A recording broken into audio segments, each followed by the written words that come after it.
Hey, what's good, everybody? You are watching a brand new episode of Leveling Up with Benjamin Banks, and you're also listening to this on our podcast. And joining me, as always, are my co-hosts Rebellious D and Trav. How you fellas doing today? Ready to rock, man. As always. That's right, Trav.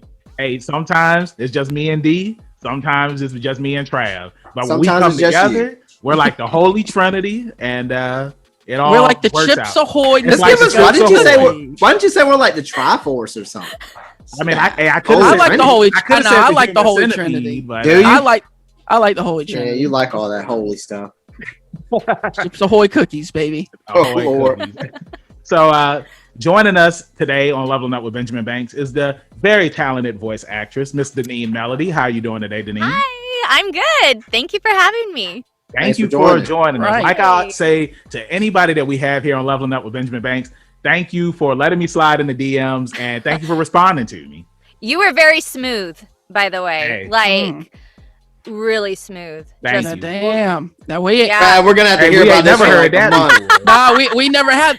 She said he was like on the ski lift and just went right on down. It went right on in. It's like I didn't have to go around any rocks or anything. I just went right on in. Hey, Johnny Tsunami, baby. Right. I see we taking it back to the 90s on this episode. So before we get into today's interview, to our viewers on YouTube, make sure that you like this video, you subscribe to our channel, and you hit that bell button so that way you're always notified when we have new content here on Leveling Up with Benjamin Banks. She knows. Yeah. That's right. Hey, she knows. She knows. Hit him with the boop. Mm-hmm. Uh-huh. Hey, podcast in the description. Have to poop it. Yeah, you gotta poop the snoot, man. Poop the snoot. Yep. Just don't snap your fingers though. That's the only thing. Don't snap. And do the step. Don't do it because you can do it all by yourself, Banks. But let's go ahead and get into today's interview. I want to say review so bad because we're always doing video reviews. But yes, Deneen, like we do with all of our guests that we have here on Leveling Up with Benjamin Banks, tell everybody that is watching and listening, who is Deneen Melody? What is your origin story?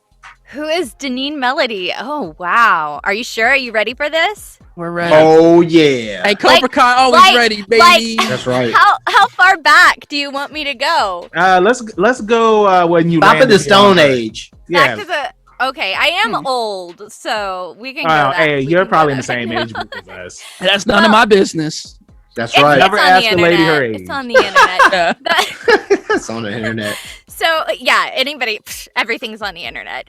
But I'm from Texas, so I am actually a country girl. I grew up on a ranch. Nice. Oh, sweet. Yeah, in a smaller Texas town, and I was actually a ballet dancer. I trained to be a ballet dancer, and I danced ballet and did that professionally for a bit, and then I had a foot injury. Which was very devastating because I loved dance. And I always thought that was going to be like my, forever. I was always going to be a dancer in some capacity. And that's what I was going to be. And when my injury happened, it was like, oh, well, now what am I going to do? Mm-hmm. So I tell this story all the time, and people are always like, you did not. And I literally did this. I made a decision just to go up to Chicago. Like, in a couple of months, I was just like, there, Chicago. I'm in Chicago now. Yeah, and people are like, why, how? I was like, I don't know. I got tired of Texas. I couldn't dance anymore. I needed a change. Yeah. So I moved to Chicago, and that is where I got involved in acting. I started doing film, lots of B-horror films and indie art house type stuff. Started doing TV as well. And then from there, I really got into acting, and I fell in love with it. And so I decided to move out to Los Angeles. So Texas, Chicago, LA. And from big when cities. I got to LA, big cities. And they're all totally different. So different. And each city, I feel like I did something completely different. Like it was in near the Houston area, it was ballet. And then Chicago was all about B-horror films and art house type stuff. And then LA, it's been theater and then voiceover, which was something I've always wanted to do. As an anime fan and somebody who grew up playing like Final Fantasy and Chrono Cross and all of these classic, Chrono Cross. That's my favorite. And Nice. it's like I grew up and like that was my whole world. Like aside from ballet, because I didn't have any friends. I was so like involved in dance, and I came from like my background. Like my family was just, I won't even get into it, but basically it was anime and video games. So it was one of those things that I always loved, and it took me so many years and so many like Houston, Chicago, film, TV, LA, theater.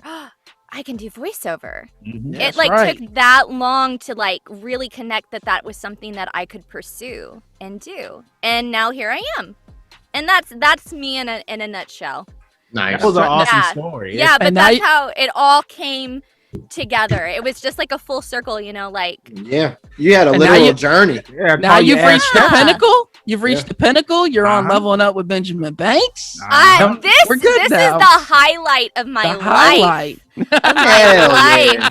Oh hell yeah. Yes. I'm gonna go add this to my IMDb. I'm gonna go Hey, to my thank website. you. Yes. Yeah, that's Just- awesome. Nice. Just wait.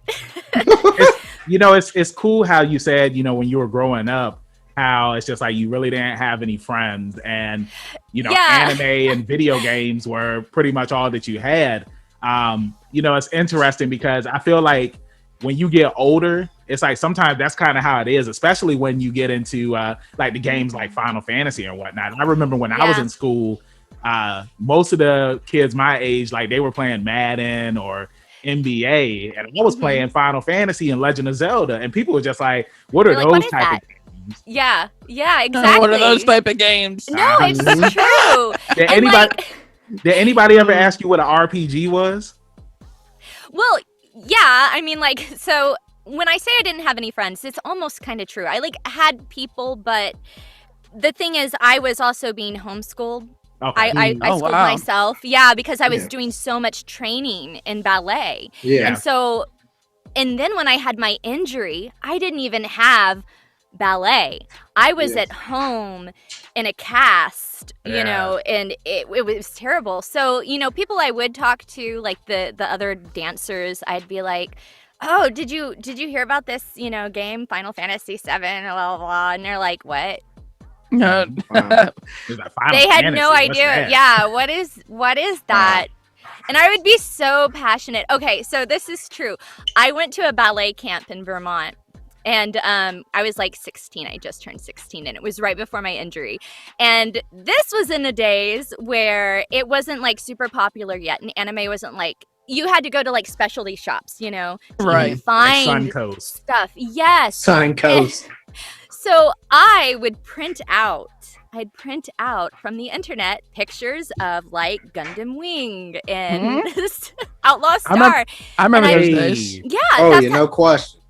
that's how you had to do it. And so I taped, all of the stuff up, and I had like a picture of Cloud in my like little ballet dorm, and nobody knew what it was. They were like, Yeah, "This what is girl's this? weird." What Who's are the those? blocky fella? Yeah, who's the block? Oh So yeah, what's so up, who's did you the have- blocky Did you have Cloud in his 3D full form, or did No, you have the block? I had the art. I had the artwork. Okay, yeah, that's what Yeah. I usually went with too. Like nobody wants to see the blocks. Like No, we They we like definitely blocky would. Cloud. I do like blocky Cloud. I mean, like, it's just There's it's nothing wrong crazy. with the square fist, okay? Yeah, the square fist. Yeah, I mean it's just crazy. I mean, like you said. Now I want to kind of keep it on the Final Fantasy subject Yes. because it's like all of us are Final Fantasy fans here, Mhm. and I like with you saying Final Fantasy 7, that was your first one into the series. Now there have been a total of 15 games, and I want to ask you, what is your favorite Final Fantasy game? I hope Well, you say 9. yes. Hey, correct him. It is. It is? Yes, but I was gonna say my Hmm. first Final Fantasy was actually 6. I still haven't played 6. I love 6. I love Celeste Share. She's like one of Mhm. my favorite characters. But out of all of them, 9 is my favorite. And We're gonna be really good friends. That's all I got. It's a good pick. It is. I think it's so underrated, and I think just Definitely like underrated. now, like nowadays, people are just starting to realize like what a good game it was. I think Mhm. it was because when it came out, people were like, "What is this kiddie stuff? Like they look like Mhm. cartoons," and I'm like, "No, play the game. It's really good. Sometimes it takes things a little bit to set in. Like me and Banks, we've been having an ongoing discussion for a few days now about Ronin Warriors, and a lot of people don't even talk about it or know what it is. Probably, it's just funny how things work. Well, D, to kind of piggyback off of what you said. Okay, first piggyback, I like it. Deneen, she had mentioned Outlaw Star. And we originally brought you onto the podcast. That was a topic that we talked about. Was a lot of people didn't know what Outlaw Star was. And I think it's funny, Deneen, that you mentioned Outlaw Star, because that was the first episode that we had brought D on here for, and then we ended up having Bo Billingsley up here. And and perfect. then, we talked about Outlaw Star with him. And I mean, even he was just like, it was cool to do that, but it's something that a lot of people don't really talk about. And it's an awesome anime. It's right up there with Cowboy Bebop. Yes. And there's people who think that it's the same thing as Cowboy Bebop. And I'm like, no, it's totally different. It's not at all. Like, they're in space. Right. That's the only. That's it. They're totally different. And even people who were watching Toonami back then, because that's where I saw it for the first time, was on Toonami. A lot of people didn't really give much attention to it at the time. Yeah. So, Dragon Ball Z and Sailor Moon. That's all they cared about. That's all they cared about. And Gundam Wing. I did have Gundam Wing. Yeah, a lot of people did like Gundam Wing. I think actually, aside from Dragon Ball Z, Gundam Wing was the only other one that if I ever brought up to people, they knew what that was. Right. But, yeah. Who was your favorite pilot up there? In Gundam Wing? Oh, Duo Maxwell. Yeah. Duo? It's Duo, but I do love Miliardo, Zex Marquise. Because Brian Drummond is actually one of my most favorite voice actors. He happens to be the voice of so many of my favorite characters. See, now this is another interesting thing, because you just brought up Brian Drummond, and he hasn't watched Dragon Ball Super yet. And I was telling him that Brian Drummond returns to voice Vegeta on Dragon Ball Super. Yeah, we were just talking about that earlier. Yeah. Bro, it's a lot of backtracking to some of our other episodes, because we had Brian O'Vera up here, and he voiced the character that was on that same episode as well, and he was a huge Dragon Ball fan. So I mean, it's just cool that when you get into voice acting, you grow up, you watch this stuff on TV, and now you're in this field, and you're meeting people who you grew up listening to, because I'm a professional wrestler, and same thing. I grew up watching these people on TV, and it's just to actually be in the same building with them, in the same locker room with them, and it's just you try not to mark out. Have there ever been any times in your career where it's just you met somebody who you were a huge fan of growing up, and you just couldn't contain your excitement actually being in the same room with them, or even doing a scene with them? Yeah, actually several times. A big one I have to mention, let's go back to Outlaw Star, is Ezra Weiss, who is Fred Lowe. So I went in to do a Walla session for Megalobox, and he happened to be the director, and I didn't know until I went in, and I was just like, that's Fred Lowe. That's right. That's Ezra. And now we're really good friends, and we work together a lot. He brought me into Miraculous Ladybug, and we work together often. And it's just, I always have to step back and tell him, you're awesome. You know that, right? You're so cool. And there is another project that I can't talk about NDAs. Sorry, guys, but I'll just say that it totally blew my mind when I found out who else is in the cast, and I was just like, ugh. Nice. So, yeah, I mean, I think that happens a lot now, because a lot of the voice actors that we grew up with are still working, which is what is so great about the industry. Right.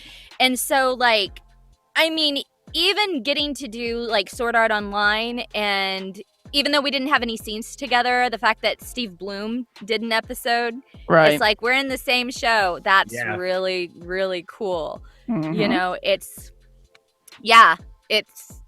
I could probably list a whole bunch of actors that I'm just you taking classes with Crispin Freeman. He offers classes out here, and I grew up listening to him and realized that, I'm taking classes from Crispin Freeman. mind Cool. blown.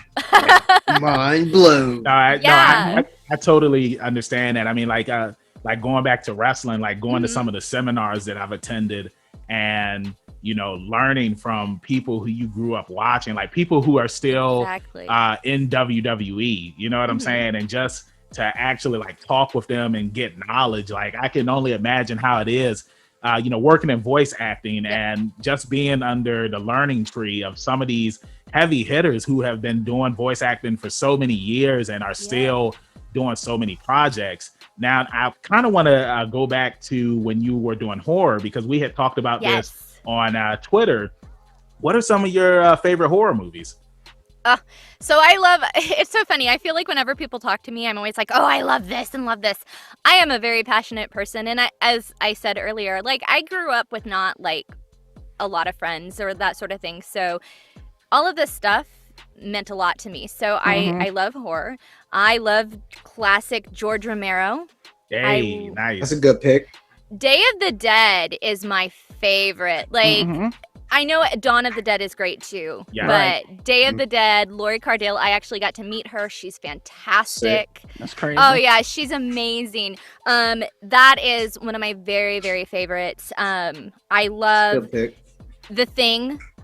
Oh, that's my favorite. The original? The original is good, but I do have to say I like, Kurt Russell. Like, okay. Oh no. Okay, wait. I'm sorry. I thought you were about to say. Yeah, you're talking about the black and white. Yeah. Yeah. And that movie's I was going all the way to the back. Yeah. I like the new one.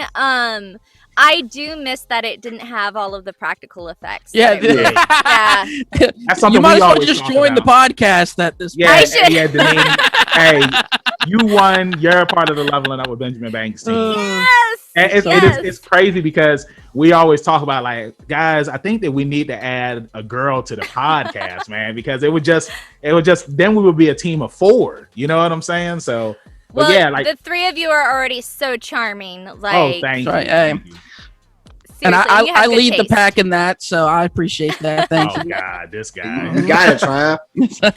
The man. But no, I really love your picks for horror movies because, again, like I said, those are some of our favorite movies, and it's cool that you went to Chicago and you dabbled in doing some of these films because, like I was telling you, one of my friends, Mad Max Morrison, who is also a professional wrestler, he just started acting as well, and he's been in a couple of horror films. So, are there any crazy stories from when you were working on set, like where it's just like you probably got scared or? Oh, I never get scared. Okay, like, nice, seriously. nice. But no, I have stories, and I do have to say for your friend, like it's a great idea. Like, there's some people who turn their noses up at like indie horror and stuff, and they're like, it's crap. But you know what? It's fun, and it's a great like gateway into film and TV. Like, I wouldn't be where I am today, and I wouldn't have gotten a lot of the opportunities that I've had in film and TV if I didn't start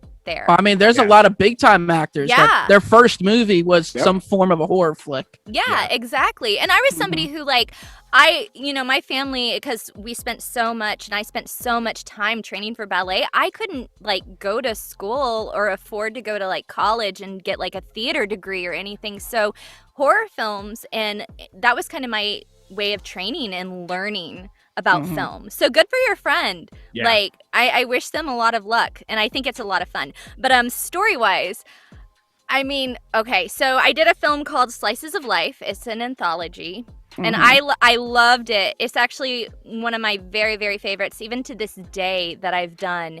And this tooth is actually fake, and that is because... I won't go into too many. Yes, I won't go into too many details, but basically there's a scene where it gets a little aggressive, and the actor I was acting opposite of, even though we had training and we rehearsed the scene, when they said action, this guy got too into it and slapped me, grabbed my face, and shoved me into a stove. Jesus. And my my tooth chipped, and it didn't hurt. And like I was like so into it, like into the scene, like that I didn't realize it until we yelled cut that there was something wrong with my tooth. Yeah. Yeah, and That's so crazy, man. I will always remember that because it was just like, oh, well, now we couldn't finish filming until my tooth got fixed because I literally looked like a hillbilly. Like once it all shattered. Now, did he feel bad about this? He did. He did. He needed to. Yeah, he did. So that was always a big one. Yeah, and that was one of my first times working on a set. So you can imagine how I was like, oh, that's intense. But I'm a very intense actor anyways. And it's really funny because I think in voiceover, I do a lot of like really cute girls, like, cute voices and play a lot of sweet characters. And people don't know that I am like an axe murderer. Scream and I fight. I have a background in also learning fight choreography and doing minor stunts and stuff. Yeah, so it's like I'm hoping I did get to do a role recently. Again, I can't say anything where I did get a little bit more into that. Lots of screaming. But I'm always like, hey guys, I can scream and I can be intense. Do other things. Hi. Yeah. Yeah. So, I have so many stories. I don't want to bore you guys. Like, oh no, hey, we have 3 hours. We can go ahead and talk. I feel like 3 hours. I feel like you didn't get to finish your horror list. But there's so many. Going back to the horror films. I do have a question too on that. What are you said you mentioned anthology series? Yes. What are your thoughts on Trick or Treat? I love Trick or Treat. Nice. Good pick. Who doesn't? Yeah, and you know what? Yeah, I loved it. I also liked their Krampus as well. I actually got to see that in a small theater here in LA. They played it, and it was like at a midnight showing around Christmas. Nice. And it was so much fun. The producers were there, and it was so much fun because I don't think people really realized what it was, and then they were like, "Oh, this holiday movie, what?" Right. Right. Well, yeah, something like that. That's right. Yeah. Trick or Treat is great. I think anthology films are a lot of fun, and I know from like a filmmaking perspective, they're a really smart thing to do because you can make I've been in a couple of anthology films, and it's nice because you can spend a lot of time and energy and budget on this film here, a 30-minute film, and then you can wait and get your budget and get everything worked up again until you're ready to film another film, opposed to trying to do one big movie all at once. Yeah, it's really smart. They're fun. Neat. I was hoping that you were going to roll with some Suspiria. I love Suspiria too. Yeah, that's a really in good the ballet, the original doing horror, right? The original. I was about to ask which one. Well, you got to specify with her, Trav, because she took it back on the time. I love them both, though. They're both completely different films. They are. I think they're both good. I like great. the original though because there's something. So I mention every once in a while on my Twitter. I talk about how I love very surreal, trippy type of stuff, and a lot of the performance art that I still do is kind of in that vein. So there's something about like the original Suspiria, and I just posted about The Picnic at Hanging Rock. I don't know if you guys ever saw that movie. I recommend it. It's I've never even heard of it. Trippy. It's not so much of a horror film. But it's super trippy and weird, and it's in that so that's what I like. I love the music in the original one. Right, yeah, exactly. The score matches that film. Yeah. I want to piggyback, if you don't mind. You mentioned trippy films. How do you feel about the movie Midsummer? Have you ever seen that one? I love Midsummer too. Really good. Yeah. All 24 films. Very interesting story. Yeah, I love what I love about Midsummer too. The storytelling? And the aesthetic is so the aesthetic, beautiful. yes. Yep. Now, let me ask you this. Did you see the extended cut of Midsummer? I have not. Okay, I'm not going to say anything, but I will say that. Yeah, you got to see that. You have to see the extended cut. I want to say it's like 3 hours. And it fills in a lot of gaps. It fills in a lot of holes. There is a lot of holes in here. But yeah, definitely recommend it. Now, I want to ask you, between Midsummer and Hereditary, which one did you like more?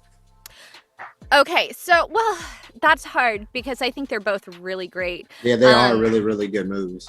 The part of me that is very much about the fairy tale aesthetic and everything really enjoyed Midsummer, because, and I also really felt for the character.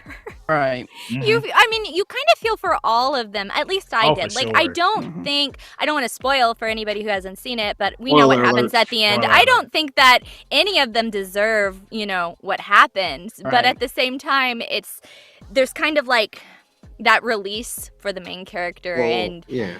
it hits hard. But I think Midsummer's a little different though. Hereditary, Yeah. they just kind of not coincidence, but the grandmother was part of the cult. yeah. Yeah, it was And crazy. blah blah Yeah. blah. But in Midsummer, like the one guy who pissed on their tree, like Right. they were probably gonna kill that guy anyway. Yeah. So, Yeah. Yeah, and so it's like I like both of them. What I like about Toni Collette was so good. always. Oh, she's always so good. I also really like, so Midsummer had kind of that fairy tale, beautiful, like Yeah. I love flowery stuff, Right, yeah, aesthetic. yeah. The fairy, I love Yeah, that. you're but raised on a ranch. You're yeah, supposed to. exactly. But I love also dark, kind of satanic cult Yeah. Absolutely. type stuff, and Axe actually. murderer. Yeah, Yeah. exactly. See, I am, but out of like any type of horror, I think that stuff tends to be the creepiest. Things where it's very cult-like, Yeah. Mhm. Right. because there's something so unsettling about it. And there's people who, okay, like, have you guys seen Red State, Red State. No, I've never seen that one. the Kevin Smith movie? No, Is I that's what never it's I seen know called, what you're right? talking about, but no, I've never seen it. Okay, Mm-mm. so like that movie I think is terrifying because it's cult. It's a little bit different because it's more realistic, but anything Yeah. like that. So I actually think Hereditary was a little bit more unsettling than Midsummer, whereas I think Midsummer was kind of just like a beautiful, dark horror film. Right. Yeah. Makes sense? Well, Yeah. what do you feel Now- about films? Sorry. What do you Okay. feel about films that just go like over the top ham? Like I Spit on Your Grave, and the ones that like it's just blood and guts and it gets I love them. Yeah. Okay. I love them. I mean, You and being like, I Mhm, love go to ahead. be in them, and those are Hey. my favorite. Like so. If people look at my movies, they don't Yeah. always get the best reviews. And the thing is, people are like, "This is so cheesy," and it's like it's supposed to be. Yeah, it's supposed Right. to be. It's It's not supposed to be an supposed to be. A+ movie. I mean, that's Yeah. how And, like, that's how Terrifier was. It's supposed to be Yeah. Yes. House of a Thousand and Corpse. goofy. yes. Hey, Yeah, stuff and like just that. to let everybody know, we did do an episode where we interviewed Art the Clown himself, David Howard That's right. Thornton, That's awesome. and we interviewed I forgot Jenna her name. Cannell. Fran. Jenna Jenna Cannell. Cannell. Yes, and they were Yeah. both in Terrifier. So check out those interviews. Cool. But see, you guys know exactly. Like I have to say, like, as an actor, when I signed up for any of these films, I know what I'm getting myself into, and that's why I want to do it, because it's Mhm. ridiculous. The one that I mentioned earlier, Slices of Life, the one that I was in is called Pink Snapper. Nice. It's probably exactly what you think. And, I mean, it was the bloodiest. When I talk about, that's another story. So on that same film, it was so bloody that I was completely covered. They had 3 super soakers squirting me with snap. blood, a Nice. bucket of blood poured over me, and I was so covered. There's actually photos of it online. I was so covered in blood that my contacts were stained and my Oh, wow. hair was Dang. stained pink. Wow. So yeah, we had to. The director Anthony Sumner had to call the people who made the blood and be like, "Okay, so my actress now has pink hair and pink contacts. So what can she do?" And they were like, "Well, the contacts are trash, but get shaving cream. Like shaving cream takes out fake blood. That's neat to know. Yeah, Yeah. Just yeah, in case. just in case. I'll write that down. Okay. I'm gonna write that down. I don't know about real blood, but fake Right, blood, right. yeah. All right, So, Axe yeah. murderer.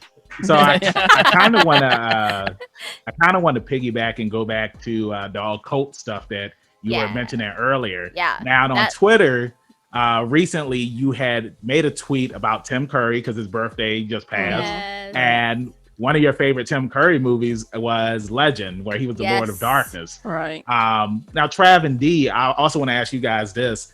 What are your favorite Tim Curry movies? Trav, you want to go first? Or you want me to take it? That's simple for me. He's classic in it, bro. I mean, I know he did all the other stuff. That's what I said on her tweet. Yeah, that's my I mean, I know about all the other stuff like Rocky Horror and those things, but I mean, he was a classic Pennywise. It was two different. Yeah. I compare that to almost like how the Jokers were in the different Batmans. Exactly. You know, they're two different entities. So yeah, Tim Curry's a classic. I loved it, but I gotta say, man, Skarsgård just blew my socks off in the movie theaters. I saw it open tonight with mine and Banks' friend Selena. And again, when you know that they're redoing it, you're like, there's no way this dude's gonna live up to. Well, that's just like, that's what I mean. Yeah. Like the Jack Nicholson to the Heath Ledger. They're two different They're very portrayals different. of the same. Yeah, exactly. Yeah. Like Tim Curry, if he were in my closet and I went in my room right now, I might jump. I mean, he was still creepy.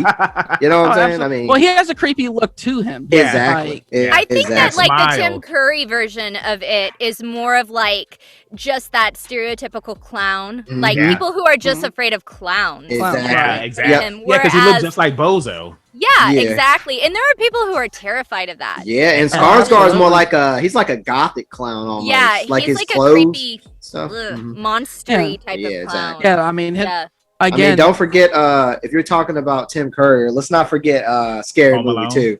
Oh, Scary. Oh yeah. Yeah. Oh no. Yeah. So Deneen, why did you choose Legend as your favorite Tim Curry character? The Lord of Darkness, I mean, sorry.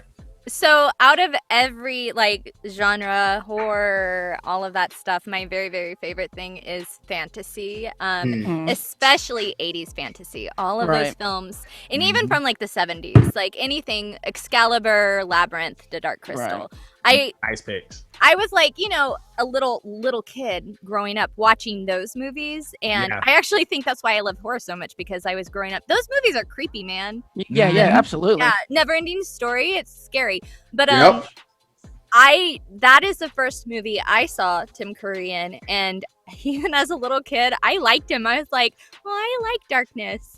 I thought he was cute. I thought he was cute. Like I couldn't understand why Lily was like, no. Like I was like, why would she choose Tom Cruise like over sexy Lord of Darkness? The Lord of Darkness. Like, the Lord of Darkness. I don't know what that says about me as a little kid, but that's what I thought. But I think it's a beautiful movie too. Like, absolutely. The director's cut. Talk about director's cut. The director's cut. I love. Hey, that's Ridley Scott for you. Oh, it's so good. I actually feel bad. Like, I recommend the director's cut to people. And actually, what I love about that regarding Tim Curry is, opposed to the theatrical version where they showed him right away at the beginning, he does not appear in the film until like more than halfway through. He makes this big grand entrance, and it's so much more. Like, it has a big impact, opposed to him just being there at the beginning. Ridley Scott's like Zack Snyder now, where it's like he always has to fight in every movie he directs. And it's like, dude, why'd you hire him if you didn't want him to do what he does? I don't get it. They do that though. They do that. I have a director. Director friend. I don't want to say names, but they worked on a big movie with a big company, Mickey Mouse. Okay. But the same thing in that they hire these directors, and these directors give their vision, but then they're like, no, that's not what we want. We want this. And they're like, then why did you even hire? Yeah. Why don't y'all just direct it? Yeah, it's because they want the name, but and it's a shame because like with like this person and then some others that I know that their visions would have been so great. Right. And they have very little control over it, actually. And that's why you see so many director's cuts. It's because then the directors are like, fine, all these years later, I'm going to put my vision out there.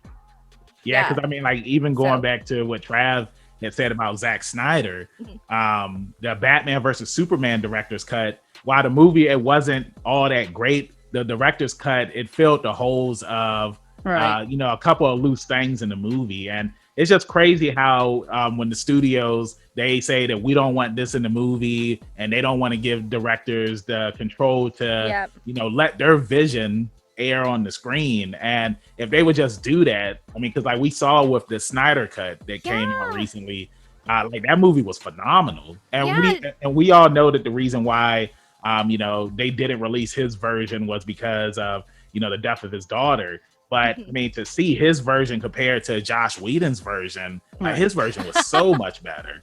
Well, you weren't going to get that in theaters anyways, so this guy. But I'll say this, and this is no slight on Zack Snyder, but he just had an interview a couple days ago where, I don't know if you saw what the studio made them name it Batman vs Superman. Yeah, did you see what he wanted to name it? It was like the sun versus the Son of Suns and the Night of Nights. Yeah, and it's like, dude, come on. You know what I mean? So I think sometimes, I guess it is nice. You do need a studio to step in on certain things, and that's one of them. Dude, you can't be naming it Son of Sun and Night of Night. Yeah, just Batman and Superman. I mean, unless it was like an art film. That sounds like a very like artsy type of movie. Yeah, well, it made sense. But you're right. It makes sense. If they're trying to like sell it to an audience, you know, it's a mouthful. Yeah, it is people, a mouthful. They won't know what that is. Like, it sounds terrible, but most people don't know all of that. They know who Batman is, though. Right, yeah. They know who Superman is, but they'll be like, Son of Suns, Night of... I don't get it. Some people get lost in RPG, so... Well, it's like the Harley Quinn movie that, like, when they called it Birds of Prey, they had to add Harley Quinn to it because people were like, Birds of Prey? Yeah, unless you're a comic reader or something. Yeah, like people didn't know what it was, so they were like, "Oh, Harley Quinn." And I still enjoyed the movie, but calling it Birds of Prey is a travesty, in my opinion, because it is not it is not a Birds of Prey movie. It's not at all. It's not. It is a fun movie, though. It is, but it is a great movie. Yeah, it was but the title is misleading. Yeah, it was interesting on what you were expecting. Because when I think of Birds of Prey, I think of Barbara Gordon, Oracle. It's like she wasn't even mentioned at all. I mean, she still hasn't been introduced to that universe yet either. So who were the main characters in that movies, guys? Huntress, Harley Quinn, Black Canary, and Black Canary. Black Canary. What is her name in the comics? I'm mad I can't remember. The girl with the bow. No, that's Huntress. No, not Huntress. Rosie Perez. She played her. The one who swallowed the diamond. That's Cassandra Cain. Now she is Batgirl in the comics. But I'm trying to remember. Renee Montoya. That's who. Rosie.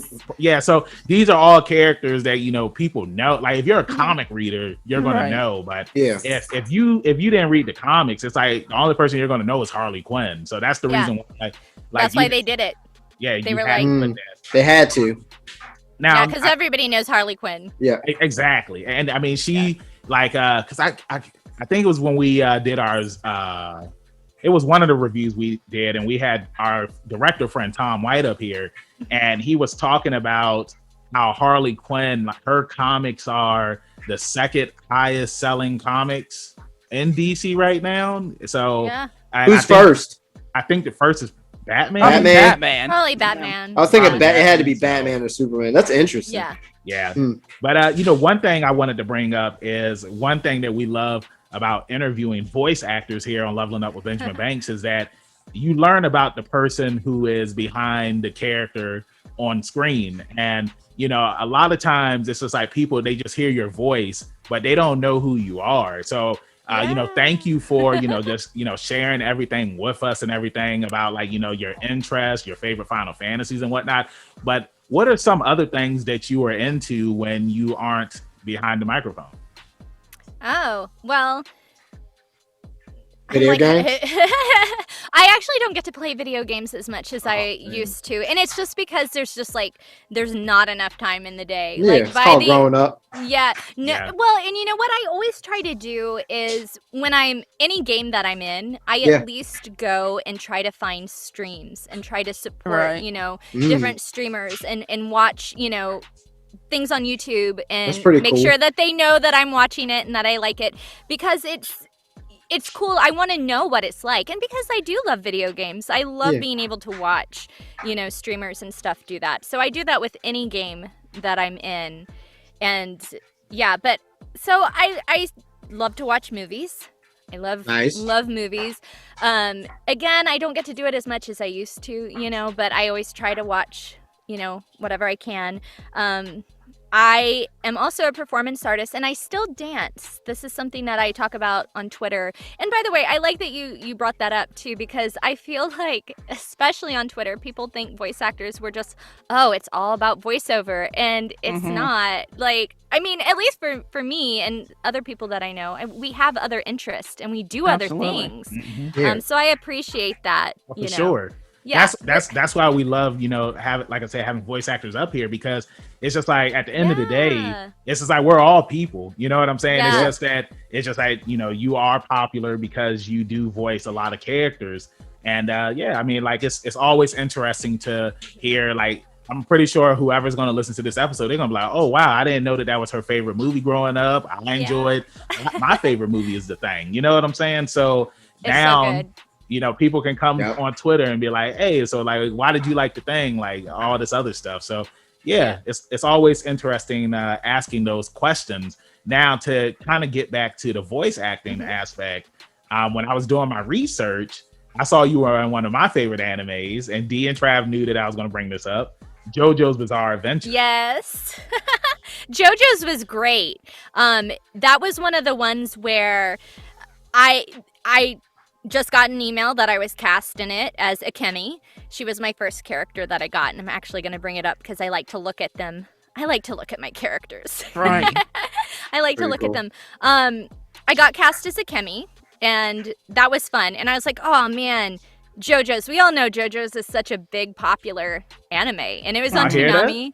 Yeah, and so that was great. And then I also got cast as Minako, who is my favorite out of the two. I mean, I love Akemi, but Minako was so much fun, and a lot of that is because if you've seen the episode, it kind of goes back into my horror queen roots. Me and Trav, I don't think we've seen that. They haven't seen. Walk us through it. Well, I'll just say it's a pretty intense scene. So I was really excited because at the same time that I was recording that, I was also recording Ronier Arabelle in Sword Art Online, who's very sweet. Nice. And although she has a totally awful scene that happens to her too. And I was recording both of those. But I was so excited. And I didn't know because I hadn't seen that episode of JoJo's. So I was familiar with like Akemi, but I did not see that episode with Minako. So when I saw it, I was like, oh, that's great. And it was fun because Tony Oliver actually got in the booth with me and was like really like helping me like get into it. I was like, it's so much fun. And I think it's just such an iconic series. To be a part of it in any capacity is like an honor. Yeah. Y'all hear that? Yeah. Well, no. Yeah, we hear her. Yeah, that's you. Me and Dee have never denounced JoJo as being very, very popular and very, very cash grabbing. We never denied any of that. Yeah, very cash. We just want you to stop talking about it. But he just he's trying to hype it up, but he just put it in his top 5 today. He just put it in his top 5 today. Well, it was number 7, so it moved up. It moved up. Now it's right behind Sailor Moon. Now, I wanted to ask you because, are you a fan of the series? Have you watched it from the beginning to the end, or did you only watch that part that you were on? So JoJo's is one of the ones where I've gone in and out. Like I watched the whole first season and loved it, and I was like, I like it because it's like, what is this? That kind of weird. Very over the top. Yeah, and Dio was very Yeah, exactly. And then the second, I'm like blurry again. There we go. Yep. The second and third seasons, and I was in the third season. I was on and off. Like it was one of those things where I watched the subs, because that's what was available before the dubs came out. Yeah. And so I'd watch, here and there. I didn't really keep up with the story. Again, that's how I knew about Akemi. I knew who she was because I had seen those episodes, but I didn't get to like the Minako episode. And then like the latest season, and of course now that I'm in it, I did go back and watch it. And I've been watching the latest season because, you know, I have friends that are in it and they're fantastic. Nice. And I always try to support. Well, that's right.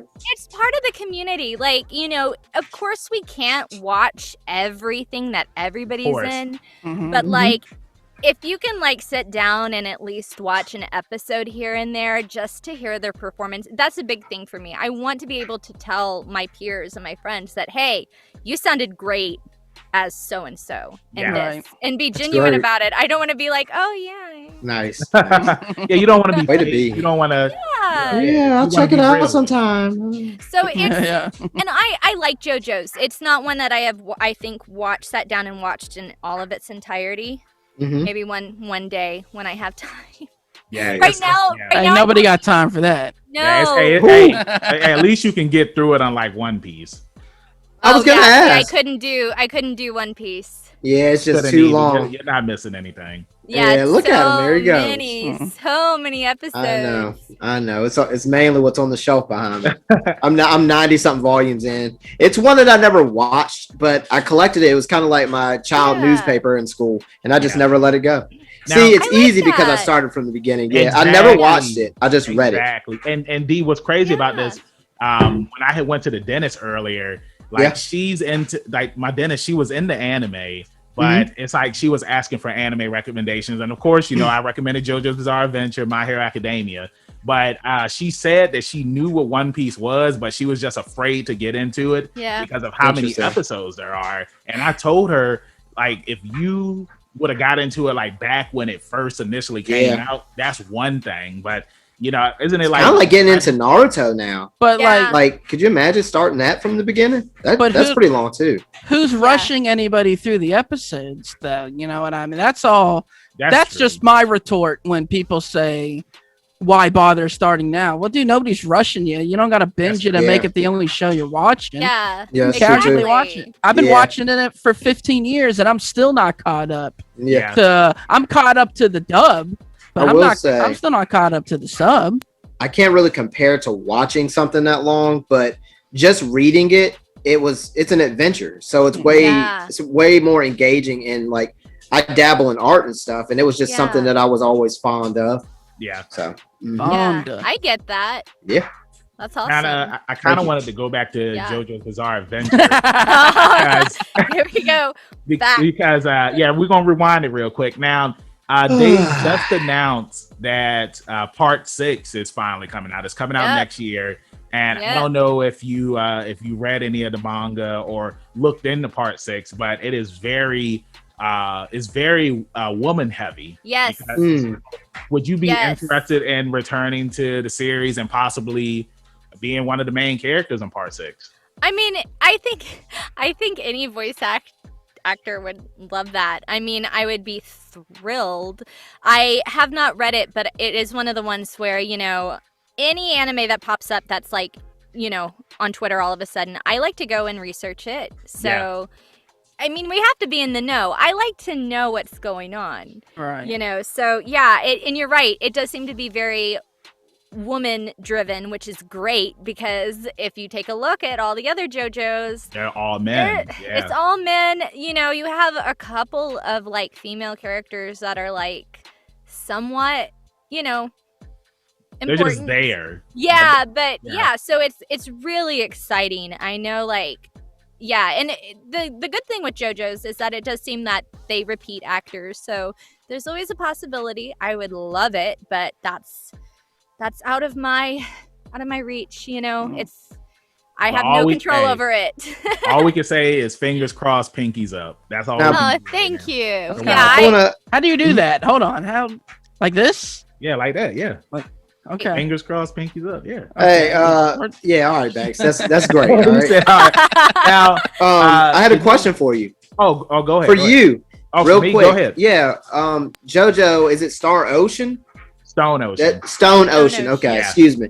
Now, was the manga version of this already out? Yeah, bro. Yes. The manga came out. So did you? Oh yeah, but did you read it, Banks?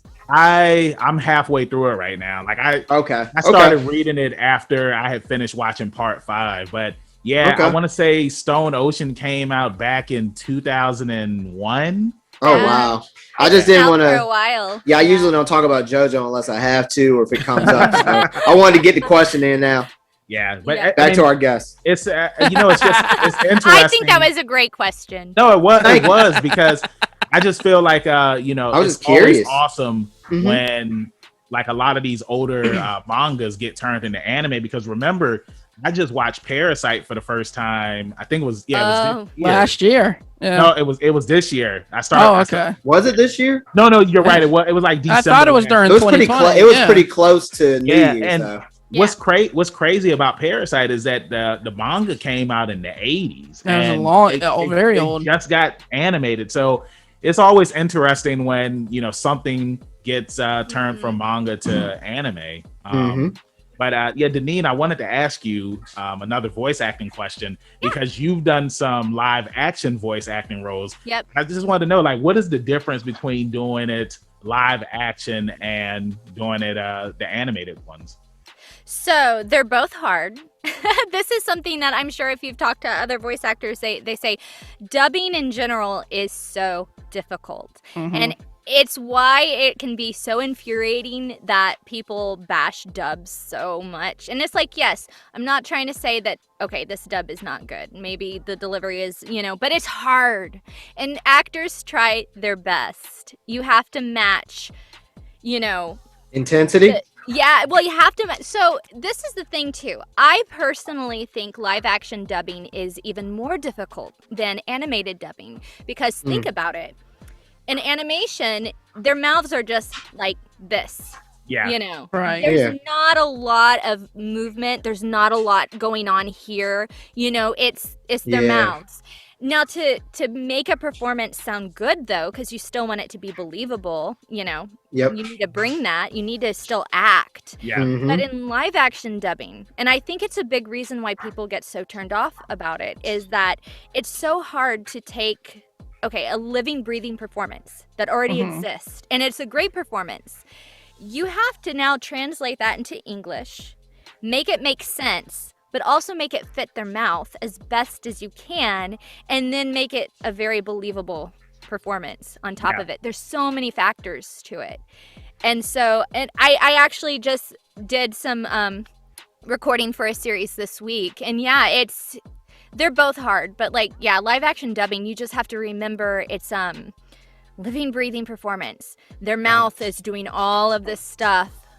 They're doing it, their body movement, you see a lot of, even if they sit, into their hip or something, you need to copy that because otherwise it just sounds like you're reading. Yeah. So and I actually love live action dubbing. As an actor, I find it to be rewarding. Some of my most favorite acting scenes have been in live action series and nobody's watched them.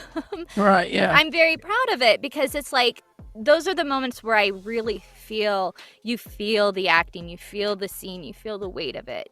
Well, what's one, if you were going to recommend me one run that you're proud of right now to go and check out, what would it be? So my favorite one that I've done so far is Osmosis. It was actually my first live action dub that I did. And the story behind that is kind of cool. I was cast as a smaller character. And when I went in to go record, they needed to recast one of the leads. And they were like, let's hear you do this character. Just do this character real quick. We want to hear it. We just want to hear what you sound like. So I did it, and they were like, okay, forget that other character. You're going to be this lead character now. Nice. Yeah, in the Hell yeah. booth. And then, everything that I had prepared for the other character, Thrown out the window.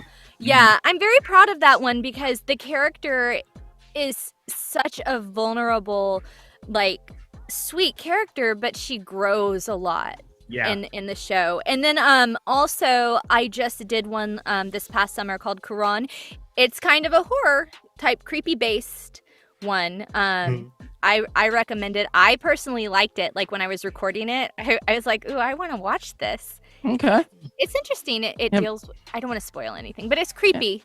They're both on Netflix. I like that. They're both on I'm going to add them to my No. queue. Now, something I wanted to bring up since we're talking about the live action stuff. I've noticed that a lot of the live action films, they were filmed in other countries and whatnot. And I think it's awesome that It's so easy to access them now, and then you can just add, dubbing to it. So that way you can understand what they're saying instead of reading subtitles, which is, there's nothing wrong with reading subtitles, but oh no. you And know, I it's- think oh, go ahead. I was just gonna say, like, I love, like, one of the things I love about live action dubbing is I enjoy the original performances. And what I can say about myself is that it's never to take away from the original actor, in their performance. I always make sure that I mention who the actual actor is whenever I talk about, like, when I make a post about it, because it's very important. But there's something very nice about having, as you said, these dubs. Yeah. So people can, it's more accessible for people. Not everybody can sit down and read subtitles Or want to. or Yeah, want or want to. to, It's all preference. Sometimes, yes. 50%. Exactly. And sometimes you just want to put something on in the background and you are watching it, but you don't want to have to, like, give, like, it's the same thing with You can't, anime. or you can't. Yeah. Yeah. Some people it's are just- doing other things. Exactly. It's just like with anime. It's like their dubs exist for a reason, and there are Exactly. people who enjoy and appreciate them. So yeah, it's nice. I feel like Netflix and all the streaming services have given us a platform to be able to produce more of them. Yeah. Yeah. Now, also to keep it on the live action topic, anime live action movies. Are you a fan of them, or do you think, like Trav says, most of them are trash? So one of the worst theater experiences I have Uh-oh. I know had, what it is. Uh-oh, buckle up. it was Attack on Titan. Oh, I thought you It were going was to say that Dragon one. Ball Evolution. No, I did not. I did not Stop. enjoy the Attack on Titan live action. And you know what? The actors did their best Mm-hmm. and so it's not a slight on them. But have you guys seen it? Yes, I I have. have not seen It's it. bad. It's bad. Trav, I don't think that was Trav told me not to ill-received. watch it. It was You wanna know- ill-received. You want to know how bad it was? So I saw it here in LA at a theater in North Hollywood, and they did a big thing where it was like, okay, you know how it's in two movies. They sold the tickets, Right. together, and you would come and see the first movie this week, and then next week you can come back and see the second movie that you bought your ticket for. First movie, the theater was packed.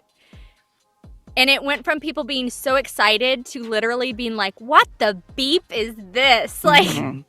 Like people were angry. People were angry. And then I went back to see the second movie because I spent the money, on Yeah. the ticket. The theater wasn't even halfway full. I mean, it was less Yeah. than half. Like that many people did not come back. Wow. Yeah. I don't understand why they do it though, because they just don't have the budget Yeah. to That's do what it is. to do it. And we had a former guest, Bradley Harper, who was an author up here, and he talked about like British movies don't have the same budgets that we have. Yeah. So they rely on very good storytelling and they work within their means. And excellent acting. And excellent That's what I acting. have to say about like their TV shows. Their Mhm. TV shows Oh, yeah, aren't fantastic. like, the HBO quality that we Right. have. Yeah, that's Sherlock Holmes. Yeah. But it's so good. Right. I love Downton Abbey Mhm. because I love period pieces. And I love period pieces too. it's so good. And it's one of those things where when you're watching it, it feels like something you would be watching, like, daytime soap type of thing. Well, I mean, it came on PBS. It is. so, yeah. it is. But it's so good. The acting is top notch that Absolutely. you don't even think about it. I mean, it was so good they got an actual movie. Yeah. in And movie another theaters. one That's is how good coming it out. was. There's Yeah, and another Downtown one. Abbey 2 is about to start. So Yep. there Yep. you go. Yeah. I think storytelling Thanks, Trav. is such an important part. And unfortunately with these anime live action movies, like, again, I don't want to knock any of the actors or any of that, but I just feel like they lose the storytelling. They lose what makes, like, Attack on Titan is one of my favorite animes because, again, I love all the gore and the gore, yep. the weirdness and kind of darkness behind it. And so, like, it just, they lost that. They lost so much of, like, what makes Attack on Titan so good. Exactly. Yeah, I mean, a lot of times when you're trying to do a different adaptation of something, you can't always, certain stories you just can't get all the detail into a small runtime, and it's just Well- they pay the price. Well, see, Exactly. the thing with that is like, if you break it up and like do parts, because in my honest opinion, I feel like one of the best live action anime movies is Alita, because it's like they followed the yeah. story Mhm. like to a T. And the only difference between the live action movie and the series is that it was rated PG-13, but Alita is very, very, Very good. Yeah. it's like it has a lot of blood and gore in it, Yeah. which we didn't see in the movie. But I understand, because it's like you want to sell it to everyone, and they did a really good job. Whereas with some of these anime movies, it's like all they have to do is just follow the source material. Like all you have to do is just transfer what's on paper to the screen. And like me and D always talk about when we do our reviews, like for Black Lightning and whatnot, it's like it's not on the actors, it's on Script writing. The writing. It's so much of that. It's like, and it's not just one person. Like, it's so hard to say, no, it's the directors, or no, it's the writers, or no, it's it all trickles down, and so it's so hard to like blame. It's just as a project. It's just, yes, exactly. That's what it is. It's just like as a whole, they just missed the mark. Like, sometimes they don't. When you have like source materials, like a lot of times we cover DC or Marvel, whatever, they make so many of these movies. It's like you have like 50 years of source material. Yeah. Does anybody want to take the time to, hold anybody accountable? And it makes you wonder. Yeah. So, yeah. I mean, but even with that, D, it's like I feel like you can look at the Dark Knight films. It's like you just take bits and pieces from those source materials, especially the really popular ones, and then you implement them into the movies. Whereas it's like some people, they just don't do it. They just literally don't. Like I had mentioned with Dragon Ball Evolution, for example, the guy who wrote the script for that, he came out and said that he never read Dragon Ball. He didn't even do any research on it. He just knew that the name Dragon Ball, popular. Yeah, he knew it was popular, and he knew people were going to go see it. And I went to go see it opening night, and I was just so disappointed. I was just, and I swear, I told Travis this before too. It's like if I would have seen a trailer for the movie, I would have never even went to go see it. I didn't even remember a trailer even coming out for the movie. It was just because it was Dragon Ball. You were going to go see it. I don't remember that either. Yeah, I remember because one of my online aliases used to be Sailor Bulma Peacecraft. I love Bulma. Yeah. I like combined all my Toonami favorites together. Pretty And now people badass. would be like Sailor Bulma Peacecraft. I remember her. But I love Bulma. And I love Emmy Rossum. So I was like, oh great. But then I saw the movie and I was like, huh? Unfortunately. it's not her fault. It wasn't. I think she would have been a great Bulma if she got to actually be Bulma. Yeah. And it's crazy because when I was a she kid, wasn't Bulma at all. Like at all. She wasn't. No. And I had such a crush on her when I was a kid because she was in a Disney Channel original movie, Genius. She was in the movie Genius. And, now she's been in Shameless and she's since left the show and stuff. But like, man, I was so excited she was going to be in this movie because she was one of my kid crushes when I was a kid. Bro, I remember when I had read an interview and they said that they had put Justin Chatwin in the Goku wig, but then they took it off of him because his hair looked like Goku. I'm just like, huh? Like his hair looked nothing like Goku's hair. It doesn't look anything like Goku. They just said, hey, we just going to roll with it. And because of that, the movie... I'll take your word for it. Now, Deneen, I wanted to go back to some anime talk. Out of all of the anime that you've done, what are some of your favorite projects that you've been in? That I've been in? Yeah. Oh gosh. Like we're sticking with anime, right? Yeah. So recently, I'm blurry again. Being in ReZero was like huge for me because I really like everybody who's involved in the English adaptation. Chris Kaysen, I think, is a fantastic director. And I had mentioned that on my post. I actually had been wanting to work with him for a while. And then you have Mike McFarland who does the adaptation, the script adaptation, and it's so good. And the cast is great. And it was one of those where they had already shown a lot of like the witches and stuff. And I was like, oh, I guess I I don't know if I'm gonna get to be in this because the characters I probably would be have already been cast. And then they're like, oh yeah, you're gonna be Pandora. I was like, have you guys seen it? Have you? Yeah, You know who I'm talking about? No, I haven't started it yet. I'm a Okay. ReZero fan. So you got it. I won't spoil anything, but if you know, everything about ReZero and the theories, Pandora is a great character, and I was floored, and I love her. I love her so much. So it was also challenging because the particular voice, I mean, in the original Japanese, she is very lolly sounding, very cute, very high pitched and breathy. And so we need to match that because that's what the character looks like. So to keep that voice and then to keep it calm, she's a very calm character the whole time with just like slight, like the tiniest little bit of this or that to make you go, It was challenging opposed to playing a character who is just all out there.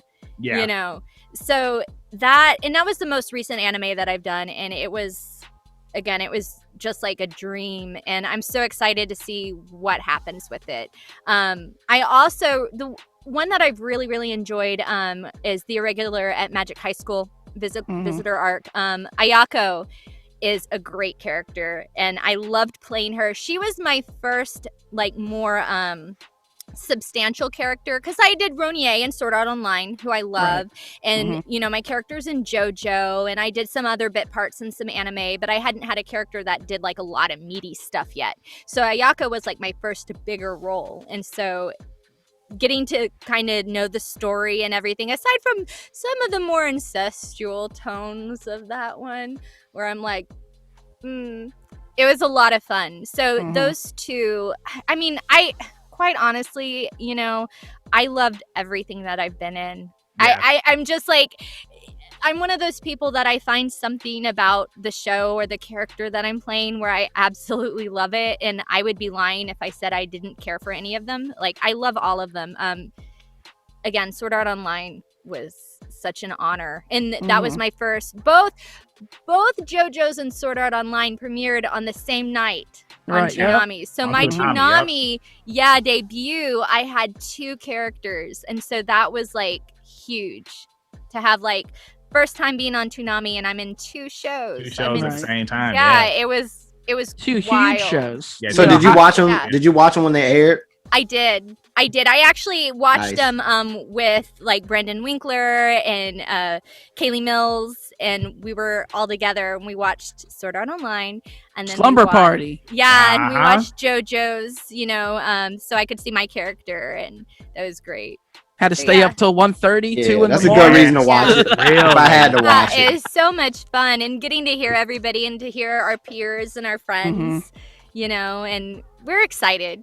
It's exciting. Nice. Yeah, that's something when you were just talking about trying to emulate what the character did in the Japanese version. Yeah. I think that's how like dubbing's just come a long way. Like when people say 10 years ago, I was on that subs are better than dubs train for sure.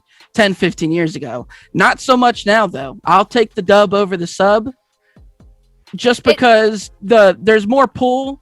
There's more pool of people to pull from. You have a lot of legitimate actors coming in. Yeah. A lot of them come from theater. A lot of them study. And it's not just random guys off the street like it was. Exactly.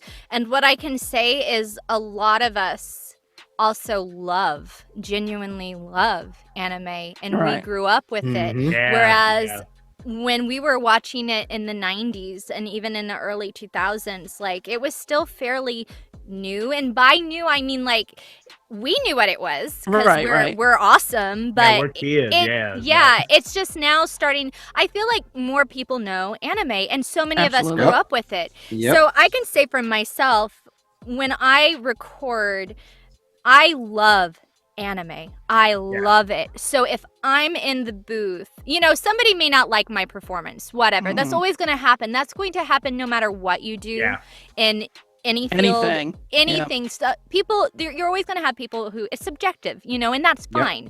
But I can say, like, for myself, I love it so much that anytime, even if it's a small character, I love it so much and I want it to be good. Yeah. So, and I think a lot of, I can't speak for everybody, but I would like to believe, and I think a lot of us have that same mindset, and that we love it so much that we want it to be good.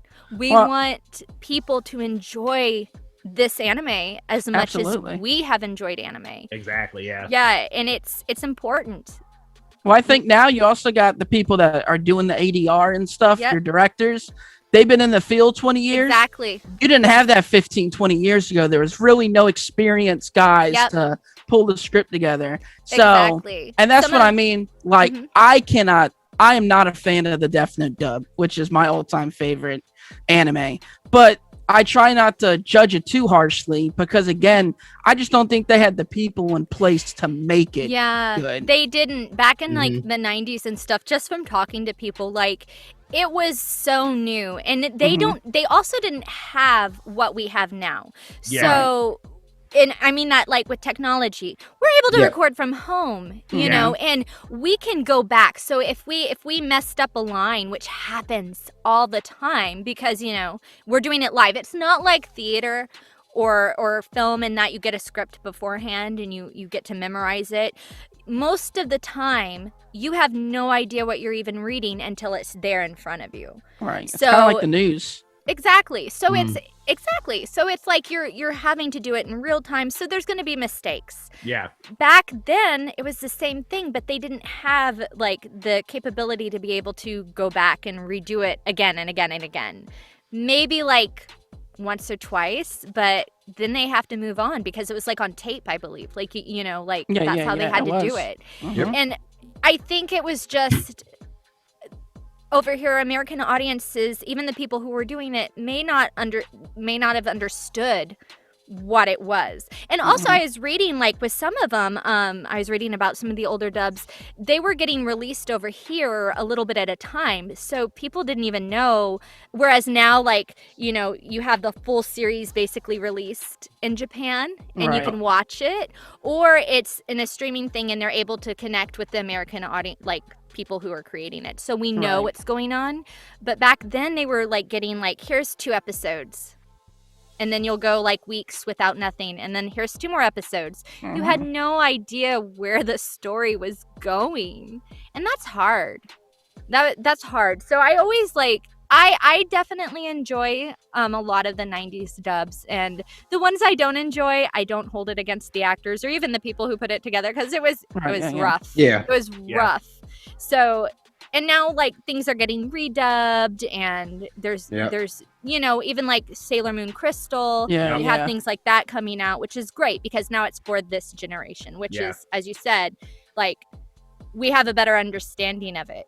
Yeah. Like, I mean, but even, I'm sorry to cut you off, Trav, but I mean, even with the original Sailor Moon, because when we were coming up, we had the Deke version. Now the original has been redubbed because I remember when we were younger, it only went up to a certain part of Sailor Moon. And then you could only finish the series if you watched it subbed. But now it's just, I believe that the whole series has been redubbed now. Redubbed, yeah. I believe so, yes. And they go by the original names. It has, it's not edited because I know like how we were talking about with Ronin Warriors earlier.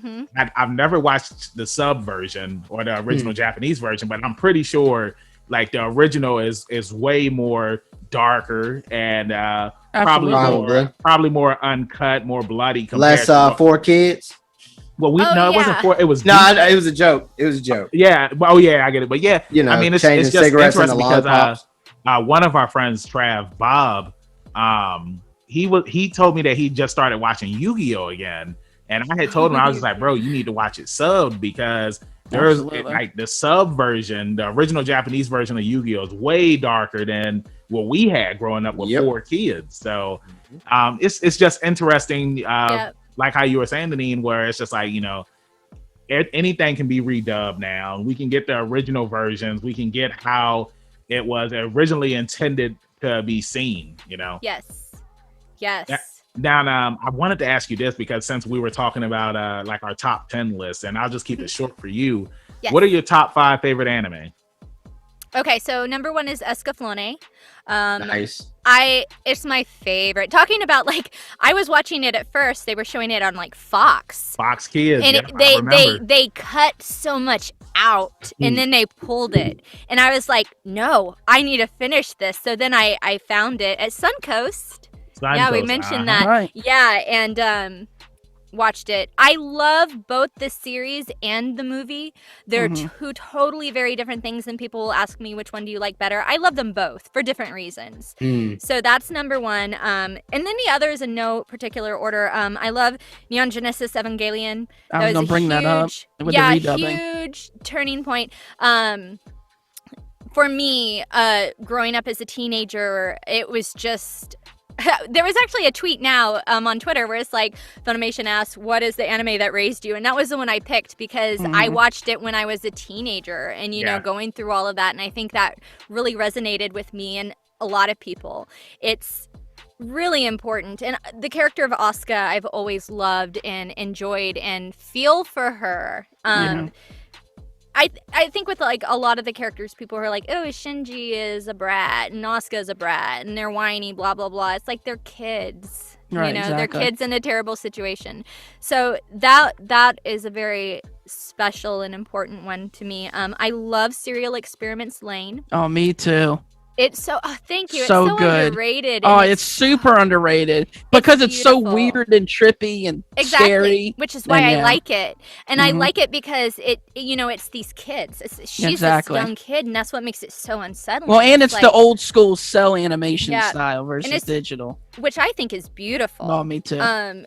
I know, like, I've always tried to introduce it to some people, and they just, they think it's too slow. They can't get into it. And that's one of the things I like about it. I love that it's so dark and trippy and messed up.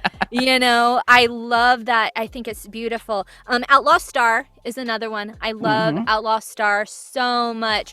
You know, I love Cowboy Bebop so much too because that's a classic, but I have to be honest, like I love Outlaw Star. Like people, you know, we were talking about people compare them and they're nothing alike, but everybody asks and I'm like, I like Outlaw Star. No question. No. Yeah, it's so fun and so many people slept on it, you know. Yeah. Absolutely. Yeah. And then like I think more, I was just talking about Attack on Titan. I sometimes don't want to mention that one because it's so popular right now and it's so like new. So new. Yeah, but the third season was a little hard for me to get through. It is. Yeah, it was I a little. enjoyed the third season. And I think it's great, but it was the beginning of the fourth season. It took a couple episodes of this new season for me to really get on board. To be honest, I feel like if you read the manga, because the manga was better than how it started in the anime. Yeah, and I've read that, so that's why I was like, that's why season 3 was a little hard for me to get through. But it's one of those where I think both like the sub, I watched it, you know, in the original version, and then I've been watching the dub too because the dub is so great. So I like that. So I would say that, and then also Wonder Egg Priority, which is a newer one. I don't know if you guys have been watching that. I've never heard. What's I that about? remember that title. It's so good. It's if you like Serial Experiments Lane, okay, you probably enjoy it. It's just kind of trippy. It deals with a lot of real world kind of traumatic events though. Like I give a trigger warning. Hold on. Yeah, I was about to say, isn't this the one that's getting a lot of controversy because of the gender stuff in it? There's gender, there's a lot of assault. Right, okay. But it's stuff where it's like... It's real life. This happens to people. It's real life, and I think that it's important to step back. Just like, it's one of the reasons, again, I love Serial Experiments Lane. There's so much that's messed up in that, and it involves young people where it's like... This is stuff that happens, you know, and it's not pretty. It's terrible, you know. But I think the stuff with the gender is beautiful, in my opinion. I think it you know, it's just it has a lot of great stuff. But again, trigger warnings because there's a lot in there that can be, you know, traumatic. Yeah, it can bring up things for people. It can be a hard watch. I think some of it can, it's just one of those shows where people like look at the promo material and are like, oh, look, it's so cute. It's called It does from the cover? Yeah, and it's like, no. It's not. Like they're just hanging out under the tree, having a great time. Yeah. Yeah. I'm trying to I think do. what else has done that before, where it's like they make you think that it's one thing, but then when you actually watch it, like it's Promise Magia. Neverland. Magia record too. That was one that I was in, like the whole thing where it's like, oh, cute magical girls. Right, And yeah, then you yeah. watch it and you're like, oh. You think your children Oh. can watch it? Like I think my girls can watch it, but it's like, nah, they No. cannot. Yeah, and Honestly- The Promised uh, Neverland is another one. Yeah. Promise Yep. Neverland is one. Yep. I mean, I know that this one is a lot more newer, but Invincible. I don't know if you've watched that. Oh, but- I haven't, but yeah. Yeah. Okay, well, I'm not going to say anything on that, but yeah, I mean, it's one of Well, those. it's rated things- R right from the get-go. So, Yeah. I mean, No, but It I mean, had but, to be, right? But I mean, like when you watch it, it's just like you think that it's just going to be the typical superhero show until you get to the. Well, end you of the definitely first don't episode. get Right, yeah, yeah. you definitely don't get the rated R off the jump. So it is a Yeah. little Yeah. misleading. Yeah. Because you'd be wondering why it's rated R. until I you feel get like you far do enough. get the rated R off the jump because of the language. Yeah, just I 'cause of thought the that's language. why it got rated R. Remember, I started watching it with Zoe, Uh-huh. and I had Oh, to, I had well, to you do pause have it Rex. after. Yeah, Yeah. I had to Rex pause is it running around after dropping bombs. Yeah. 2 seconds into the show because he threw the F bomb and Uh-huh. he said the S word, and I was like, okay, sorry, Yeah. girls, I'm gonna have to my watch this poor later. ears. Yeah. Yeah, earmuffs. Oh no. Yeah. Mhm. Cover your So, ears. yeah. Now, Deneen, I wanted Yes. to ask a couple questions that are Mhm. not voice actor or acting related. First Go and for it. foremost, we're doing our reviews for Superman and Lois, and I have to Mhm. ask, what is it like, or what are some of your most fond memories of growing up on a ranch? Oh, on growing up on a ranch. Yeah, I mean, I just love nature, which sounds so silly. But it's true. I'm totally one of those people. I grew up with it. So Yeah. it's actually been really hard for me living in places like Chicago and even Los Yeah. Angeles. yeah, While there are, like, sure, you can go on the hiking trails, whatever. It's not the same. Living in apartments, like in the city, it's actually been really hard on me. I bet. Since Interesting. yeah. you're since used I to the moved- quiet, right? Quiet. I love having animals. I mean, like on my ranch, we had horses, cows, pigs, goats, chickens, geese. We had so many types of animals, gardens. Mhm. Wow. Yeah. And I mean, I literally, I didn't have any friends, but it was because, as a kid, we lived far out in the country. So Yeah, really, it was hard to hang out with other kids. And Yeah. I didn't go to preschool. Because it was too far to drive. So I started in kindergarten where everybody else already knew each other in preschool. Mm. So I mean, I also grew up. It was called Willow Lake Ranch because it had a big lake with willow trees around it, and Dope. it was beautiful. And it's kind of sad now because I'll look it up every once in a while. I'll look up the address, and it's Like not on Google the Earth or same. something? Yeah, Yeah. it's not the same. People bought, Mhm. my father at the time we had to move because they had back problems, and we then moved to a place called Magnolia, Texas, which is near the Woodlands, Mhm. which is exactly what it sounds like. It was a forest. So then I lived in a forest, and so Nice. that was great. Yeah. So I mean, lots of great memories. It's one of those things where I'm very proud of. I'm like, yeah, I'm proud to be Yeah. a country girl, Yeah. and It's pretty dope. yeah, except for, like I said, it gets hard. I enjoy certain aspects of the city. I love all the arts and stuff that's available. Right. Yeah. But especially during the quarantine, it was so hard because a lot of the trails and stuff here for the longest time were closed down, Yeah. which makes sense because they get crowded and they didn't want people. But I mean, like, it's hard. I'm like being in a tiny little apartment in a city. You Can't see the do that. stars at night. Yeah. Nope. Yeah, nope. So, just to piggyback on my own question, does that mean you automatically know how to ride a horse? I do. No, I do. I need to get horses. So. One I was a horse I don't wanna girl assume. in that I was obsessed with horses. Mhm. Like I wanted to be a My Little Pony when I was like 5. So you and must watch Spirit. I like Spirit. Uh-huh. I think it's so cute. Actually though, I don't some people who know me now are a little Mhm. surprised that I love horses so much because they're like, you never talk about it. And there's a reason for that because when we moved, Uh-oh. Yeah, my parents. You don't have to. You don't have to go into your No, dark. I Trigger have warning. to. Trigger I have warning. to. My parents sold the horses without telling me. Oh, So I that's went, sad. you know, I was like 12 or 13, and I went to ballet class, and my horses were there.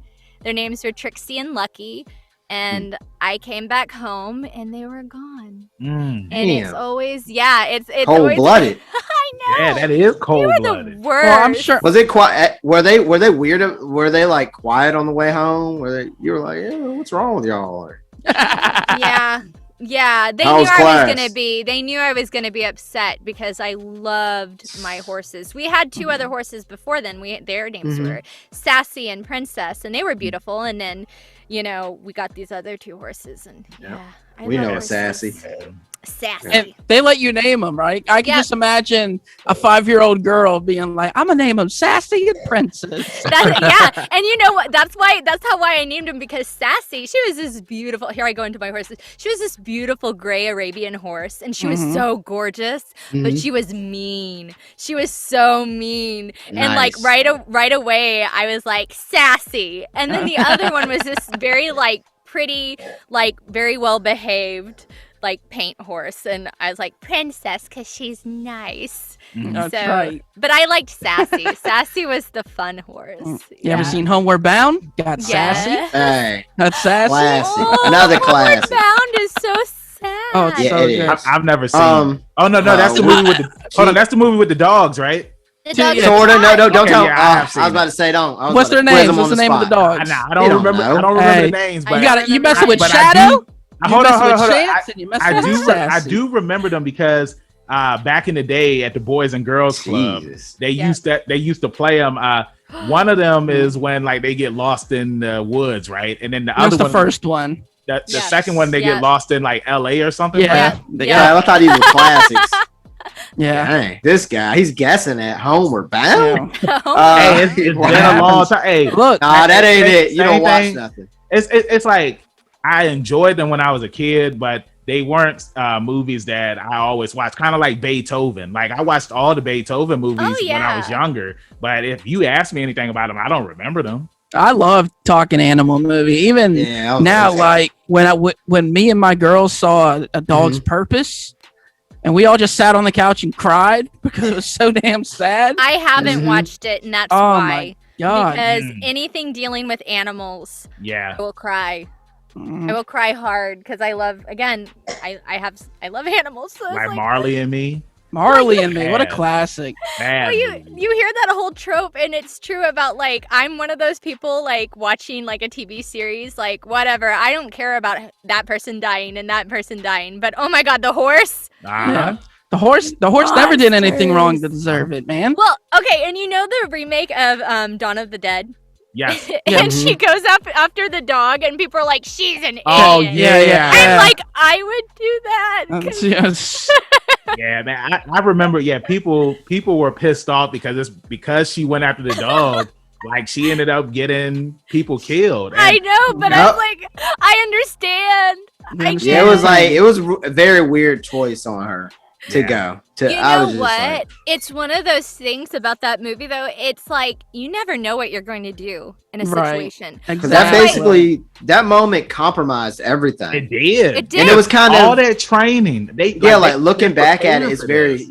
it was very strange. It's very strange, but the thing is like people do strange things under Yeah. stress, and Yeah.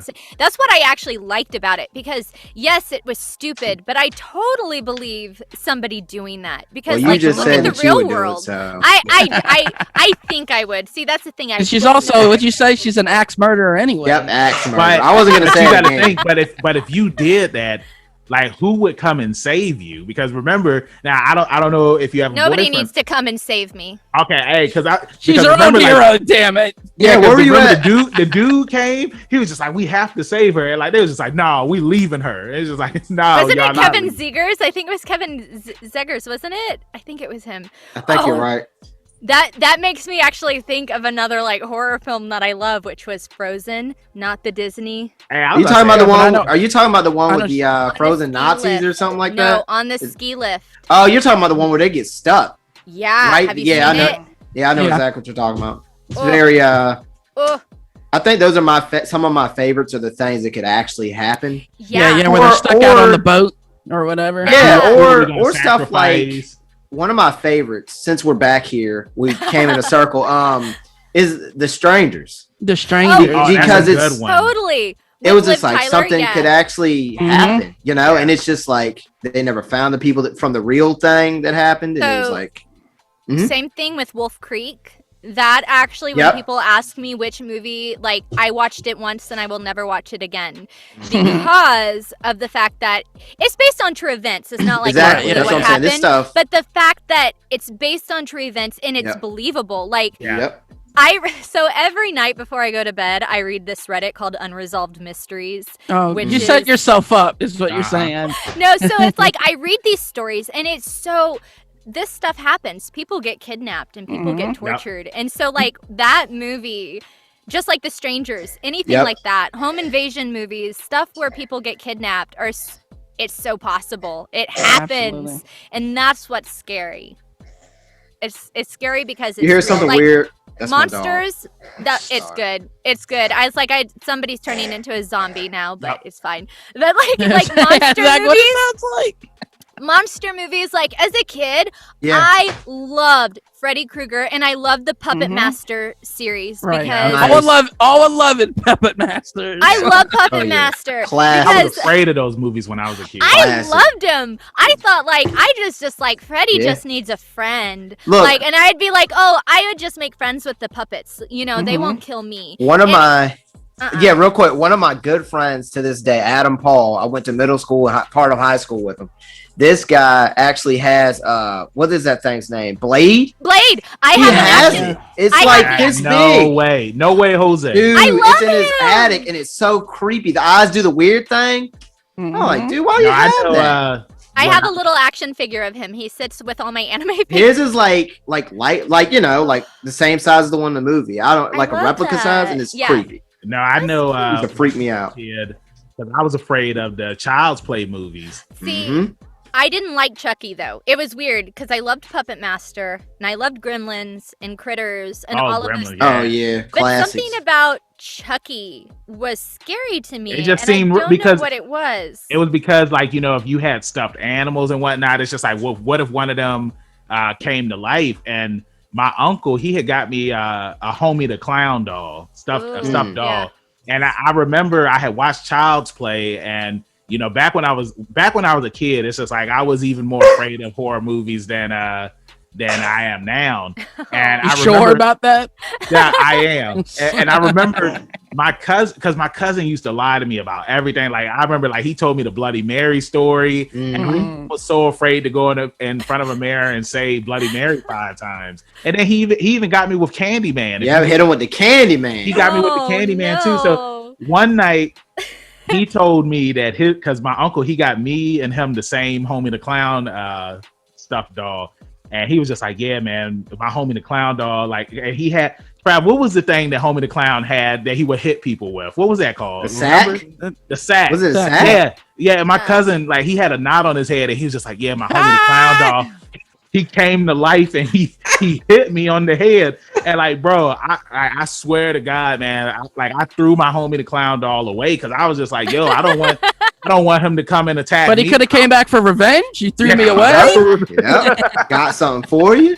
Yeah, I got something for you, and it won't Michael. So that's right. But yeah, man, hey, Deneen, it was fun having you on. Thank you. I enjoyed the conversation. We all did here. You guys are great. Like, thank you. Hey, well, look, I could be friends with all 3 of you. You have great taste. People love us. What can we people say? love it. And you know, I was going to bring this up too because you know you keep on mentioning, you know, growing up you didn't have friends, but you've had the journey of an anime character, and just like Naruto, he didn't have any friends growing up, and then because of his growth and his adventure, everybody loved him, and he had a bunch of friends. So you are you are a friend of Leveling Up with Benjamin Banks, and we'd appreciate having you up here again in the future.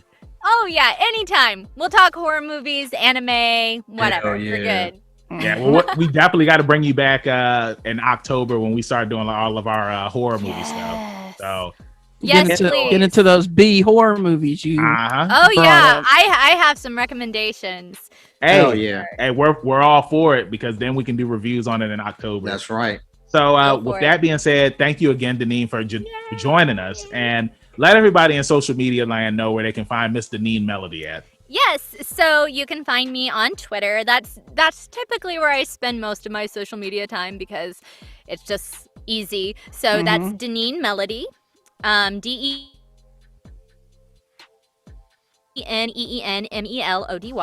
Same thing on Instagram, Deneen Melody. Let me see. You can find me.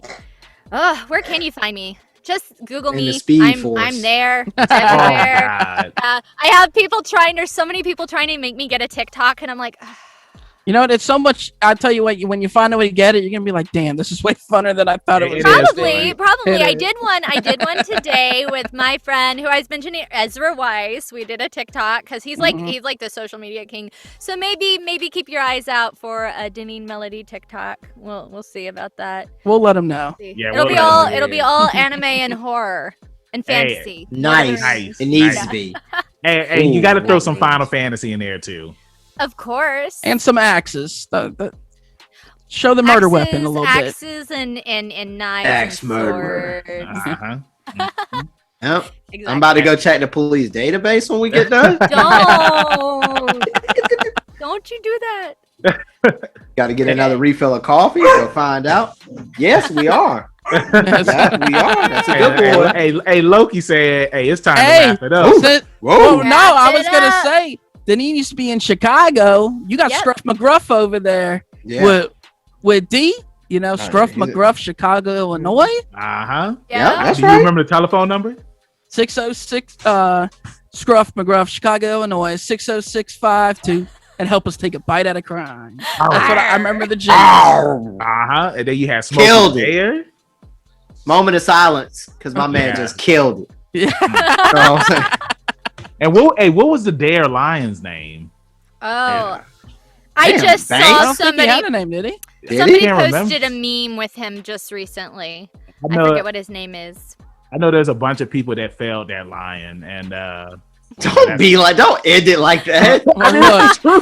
hey, you know who Failed did? that Hey, you know who lion. didn't fail that lion? Your boys over here are leveling up with Benjamin Yeah, Banks. exactly. Yes.